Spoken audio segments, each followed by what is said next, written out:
Meditations for every day in the year by Bishop Richard Challoner. November 11th.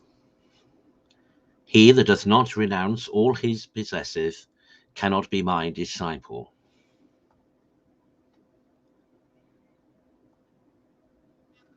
Consider first that every Christian as such ought to be a disciple of Jesus Christ.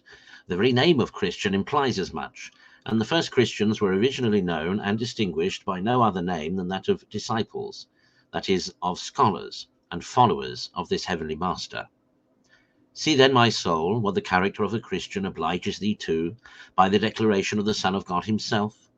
If thou wilt be a disciple of Christ, if thou wilt be a Christian indeed, and to the purpose of securing to thyself that happy eternity with the living God that is prepared for Christ's true disciples, thou must renounce all things else, how near or dear soever they may be to thee, to follow him.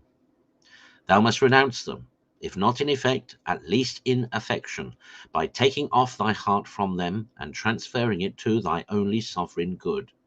And thou must renounce them in effect too, as often and as far as they stand in thy way, so as to hinder thee from following Christ. This is the great and fundamental lesson of practical Christianity. This is the abridgment of the gospel. To give up all, that thou mayest find all. To be disengaged from the creature, that thou mayest be united to the Creator.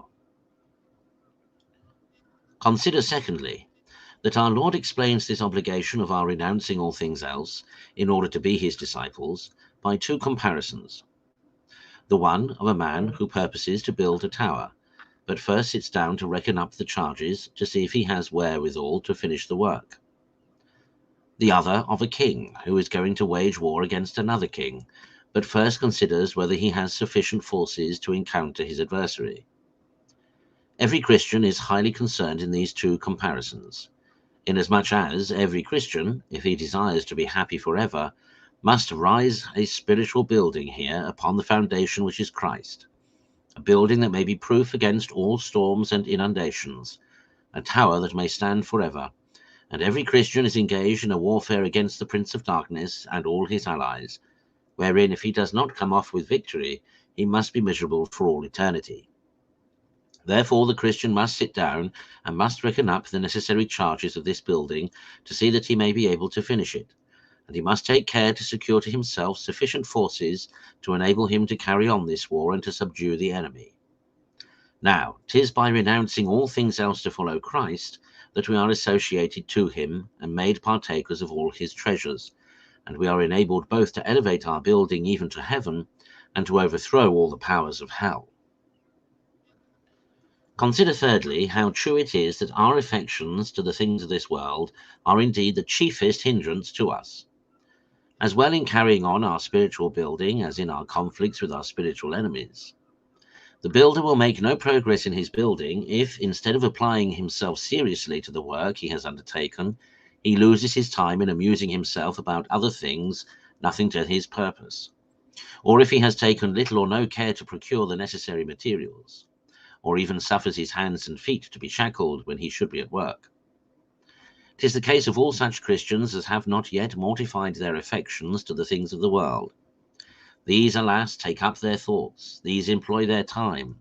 What should be expended in carrying on the great building is all wasted upon these, and the builder lies grovelling upon the earth, tied down with the chains of his misplaced affections. And as for the wrestling in which we are engaged with the spirit of wickedness, it is no less certain that nothing gives them a greater hold on us than our unmortified affections to these worldly toys. It is like carrying a load of clothes about us when we are to wrestle with one that is stripped, who will be sure by that occasion to have the advantage of us. Therefore, we who are to wrestle with the devil, who is naked, must fling off our garments with St. Gregory, by renouncing our worldly affections, or we shall be sure to be brought down by him.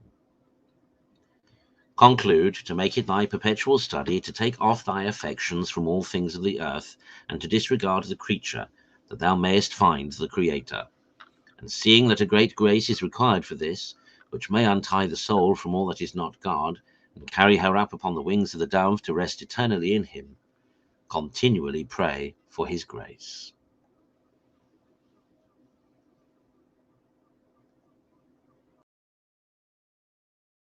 you.